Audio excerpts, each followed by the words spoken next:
Vous écoutez ACA Voices, une série de podcasts proposés par l'ACA, la voix du secteur de l'assurance et de la réassurance luxembourgeoise. Nous sommes ravis de vous accueillir dans cette série de podcasts dédiés aux principaux enjeux et défis du secteur.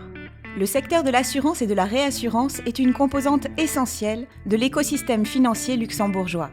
À travers ces épisodes et voix d'experts, nous vous proposons de découvrir les différentes propositions que l'ACA porte en vue des élections législatives d'octobre 2023 pour que le secteur conserve son attractivité, son dynamisme et serve au mieux les intérêts sociaux du pays.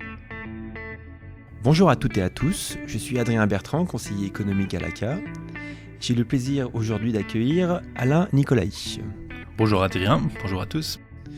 Alain, tu es conseiller de direction du groupe Baloise Luxembourg, tu es également administrateur de l'ACA et membre actif de la commission internationale vie. Aujourd'hui, nous allons parler ensemble de retraite et plus précisément de comment encourager le recours à la pension collective et à la prévoyance individuelle. C'est une des propositions que l'ACA porte pour les prochaines élections législatives d'octobre 2023. Lorsqu'on traite ce sujet des retraites, on évoque souvent les premiers, deuxième, troisième piliers. Est-ce que tu pourrais expliquer à nos auditeurs leur signification pour commencer ? Merci Adrien de me donner l'occasion de discuter avec toi de nos systèmes de pension. C'est un sujet vaste, comme tu le sais, très complexe et politiquement très discuté. Regardons brièvement comment nos systèmes de pension sont organisés. Tu viens de le dire, nous parlons des trois piliers. Le premier pilier, c'est notre retraite légale, payée par la caisse de pension. C'est la retraite que tous les employés touchent après avoir arrêté leur vie active au travail. Notre retraite est financée par les employeurs, les salariés et l'État, chacun contribuant à hauteur de 8% du salaire de l'employé. C'est un système par répartition, c'est-à-dire les cotisations prélevées servent à payer les pensions des personnes qui sont en ce moment en retraite. Par le deuxième pilier, nous entendons la retraite complémentaire mise en place par les employeurs pour les employés. Ces plans de pension ne sont pas obligatoires, comme c'est le cas dans d'autres pays, notamment en Suisse, et c'est l'entreprise qui décide de mettre un plan de pension en place pour ses employés ou non.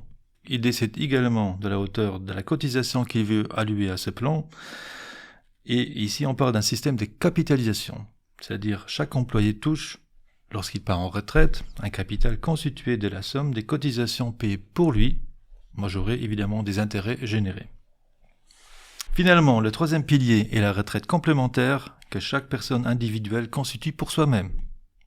Il peut le faire via des produits proposés par les compagnies d'assurance et des banques et qui suivent les dispositions de l'article 111 bis de la loi fiscale que l'État a mis en place pour encourager la constitution d'une épargne privée complémentaire.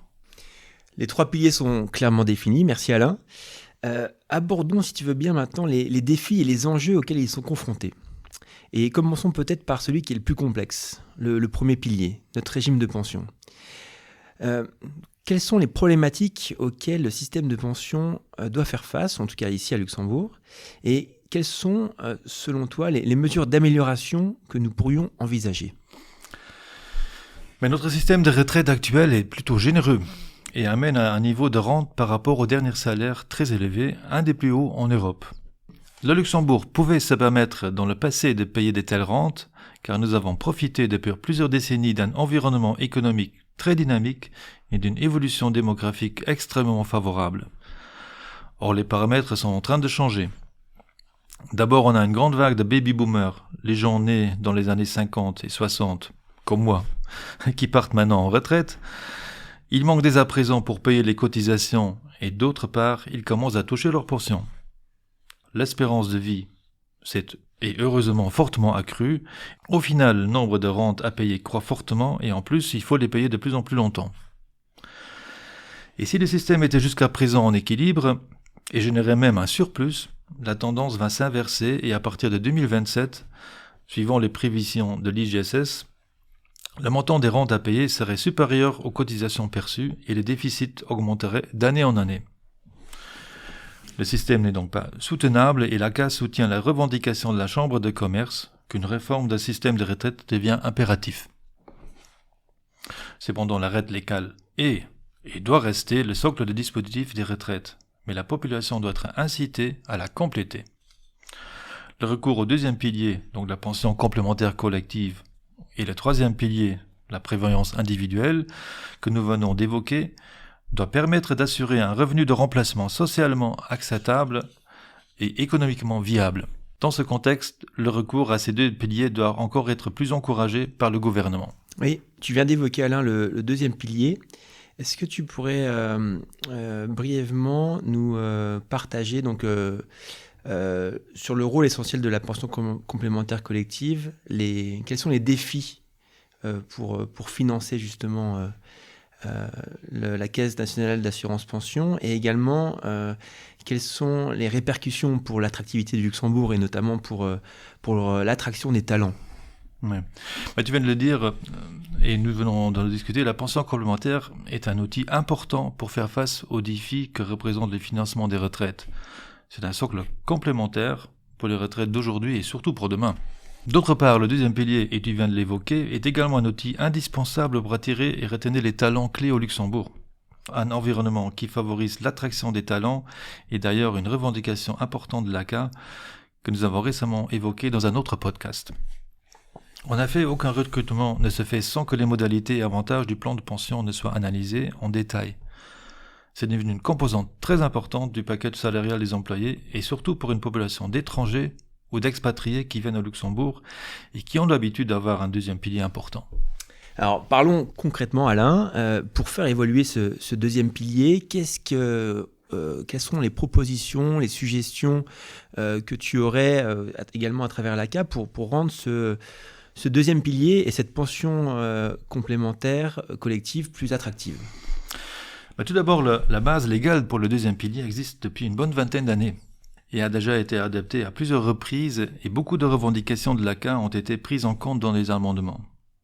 Et même si le système n'est pas obligatoire, le nombre d'entreprises qui choisissent de mettre un système de pension en place est toujours en croissance. Le cadre actuel est donc bon, mais certains points peuvent encore être améliorés.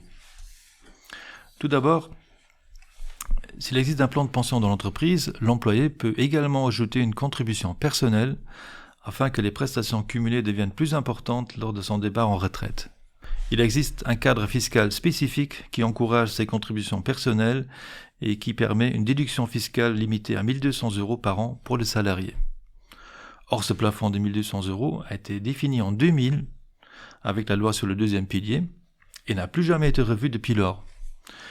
Il y a à notre avis maintenant temps d'adapter ce plafond à une réalité économique et de tenir compte d'une évolution des salaires et de l'inflation des 23 dernières années. Un autre point à réformer concerne légalement la fiscalité.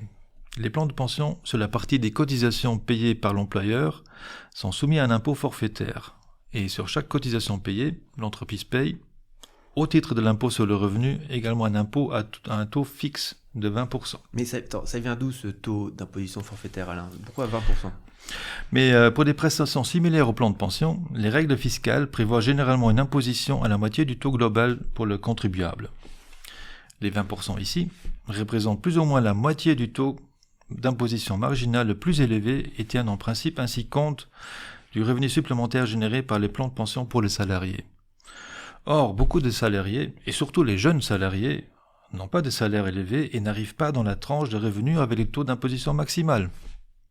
Leur appliquer alors ce taux de 20% n'est donc pas justifié et nous plaidons pour un taux minoré d'impôt forfaitaire pour les salariés de moins de 40 ans. Est-ce qu'il y a encore des améliorations que tu pourrais suggérer sur ce deuxième pilier, Alain?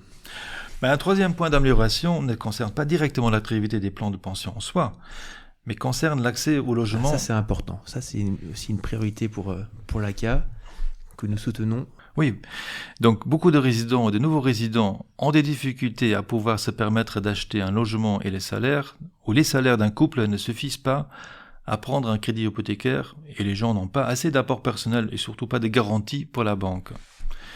Et ici, le cadre actuel des plans de pension ne permet pour l'instant pas un nantissement du capital retraite. Mais si on abolit cette règle en cas d'achat de biens pour y habiter, le capital de retraite constitué pourrait servir comme garantie pour le crédit auprès d'une banque. Ainsi, l'accès au logement ne sera certainement pas résolu par cette mesure, mais sera facilité un petit peu. Et finalement, il y a encore des modalités en cas de sortie anticipée qu'on pourrait assouplir et une série de modifications qu'on pourrait apporter sur la portabilité d'un plan existant ou la qualification d'un plan étranger à Luxembourg, mais Sois rassuré Adrien, ce sont des adaptations fort techniques et plutôt trop techniques pour être abordées dans ce podcast. Mais alors revenons sur juste ce que tu viens de dire et justement les pistes d'amélioration que tu as citées, puisque elles sont très claires et peu nombreuses, donc on va espérer aussi plus facilement implémentables. Si on les récapitule très simplement, il y avait quoi ? Ajuster le plafond des contributions personnelles liées à l'inflation. C'est ça. Proposer une fiscalité plus attractive pour les jeunes actifs. Oui. Et permettre un nantissement du capital retraite pour faciliter l'accès au logement. C'est bien ça. Donc on le répète, ce sont des mesures excessivement concrètes qui vont trouver inévitablement un écho chez nos responsables politiques, tout du moins on l'espère fortement. Alors, on a évoqué le premier pilier, le système de pension, le régime de retraite, on a évoqué le deuxième pilier sur la pension collective. Maintenant, parlons du troisième pilier, la prévoyance individuelle, que tu as déjà défini au début de notre échange. Mais pour ce troisième pilier, comment répondre aux besoins de la population luxembourgeoise ? Et justement, est-ce que tu pourrais rappeler quelles sont les revendications de l'ACA à ce sujet ? Mais Adrien, outre le problème de nos retraites qu'on vient déjà d'évoquer, nous avons en tant que société, nous tous ensemble, un autre challenge très important à réaliser. Nous sommes en pleine transition vers une économie résiliente au changement climatique et vers une économie à faible émission en CO2. Et nous devons encore augmenter nos efforts et la vitesse d'exécution. Et cette transformation n'est pas gratuite. Au contraire, elle va nécessiter, pendant les prochaines années, des investissements colossaux. Et même si l'État ou les États font déjà énormément d'initiatives, leurs ressources sont limitées et des sources de capitaux privés à une échelle beaucoup plus importante seront nécessaires pour réussir cette transformation. Le réchauffement climatique et les impacts sur notre climat sont d'ailleurs d'un tout grand intérêt pour le secteur de l'assurance, comme tu le sais Adrien, car nous devons rester capables d'assurer et de protéger ainsi nos clients des catastrophes naturelles, comme on les a connus avec les dernières inondations en juillet 2021 ou la tornade en août 2019, qui ont quand même beaucoup impacté le Luxembourg. Nous sommes donc en face de deux défis majeurs, le financement des retraites complémentaires et la transition écologique. L'ACA propose de combiner ces deux défis et de créer un produit de pension vert, luxembourgeois, qui tient compte des principes d'investissement durable tout en aidant les individus à atteindre leurs objectifs financiers de retraite. Un tel produit pourrait se caractériser par une épargne à long terme et qui permet une stratégie d'investissement flexible, mais en incluant toujours le principe de l'investissement durable. D'autre part, pour inciter les gens à cotiser un tel produit, les plafonds de déductibilité devraient être augmentés et l'ACA plaide pour un doublement du montant déductible si le produit de pension choisi par les clients est classifié comme vert. Excuse-moi Alain, je te coupe, mais est-ce que tu aurais quelques chiffres à partager avec nos auditeurs sur ces plafonds ? Mais bien sûr, le montant déductible est aujourd'hui de 3 200 € par contribuable. Et dans notre proposition, nous préconisons de doubler ce montant à un plafond de 6 400 €. Mais, et ceci pour réduire le déchet fiscal pour l'État, la déduction maximale de 6 400 € n'est possible que si l'on a cotisé le double, donc 12 800 € par an. Avec un rehaussement des investissements possibles, le contribuable peut se constituer maintenant un capital retraite beaucoup plus important, mais nécessaire pour une retraite complémentaire digne de ce nom. Par le fait que uniquement une partie des cotisations sont déductibles, et pas la totalité, les pertes fiscales seront limitées pour l'État. En tout cas, les chiffres sont excessivement parlants pour synthétiser ce que tu viens de nous expliquer. Donc là, on parle bien d'un produit d'épargne prévoyance vert. On peut aussi l'appeler plus communément un 111 bis vert. Et dans ce 111 bis vert, qu'est-ce qu'on propose, qu'est-ce qu'on demande ? Doubler le montant de déductibilité fiscale et également multiplier par 4 le plafond maximal d'investissement. C'est bien cela, Adrien. Tu as complètement raison. Les montants actuels de déduction ne sont pas suffisants, mais avec notre proposition d'augmenter le plafond déductible, le doublement, tout en limitant les pertes fiscales pour l'État, la constitution d'un capital retraite devient intéressante pour les contribuables. Le tout en intégrant cette composante verte de durabilité écologique qui nous permettra d'avoir un impact positif pour notre société. Merci Alain, merci pour cet échange duquel on retiendra en priorité 2 axes majeurs. Si on reprend le deuxième pilier, le rendre plus attractif, le régime de pension collective doit être amélioré. Et si on parle du troisième pilier, tu viens de nous l'expliquer très concrètement, mettre en place un produit de pension luxembourgeois vert durable et qu'on nommera le 111 bis vert. Donc désormais, nous n'attendons plus qu'une chose, c'est que nos politiques aient le courage pour prendre toutes les décisions nécessaires et permettre que ces revendications voient le jour.